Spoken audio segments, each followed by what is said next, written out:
The Affordable Care Act could be facing a dire future. And as part of his campaign, President-elect Donald Trump has promised to get rid of the program and replace it. Eyewitness News reporter Rosie Woods has the details on how that could affect Rhode Islanders. New at 5:30. President-elect Trump promised to repeal the Affordable Care Act as soon as he took office. That could impact thousands right here in Rhode Island. Today, we reached out to Healthcare RI to see how they're preparing. It was a common topic on the campaign trail. I'm going to ask Congress to send me a bill to repeal and replace, finally, Obamacare. It's a disaster. And President-elect Donald Trump promised to take action as soon as he enters the White House. So it's going to be a very busy first day. But Trump's promise to completely dismantle Obamacare could face hurdles. In order to repeal, Trump would have to make one of two things happen. He would either need 60 votes in the Senate to pass a repeal, or he would have to use the Senate's budget reconciliation process, which only requires 51 votes.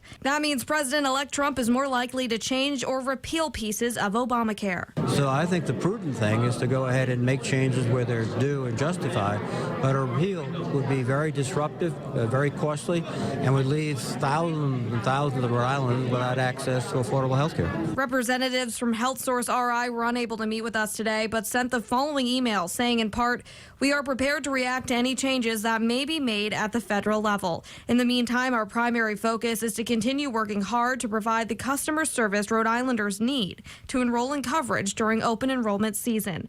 And it's not just Health Source RI. Obamacare also expanded Medicaid to cover an additional 77,000 Rhode Islanders. Full repeal would also eliminate coverage for them.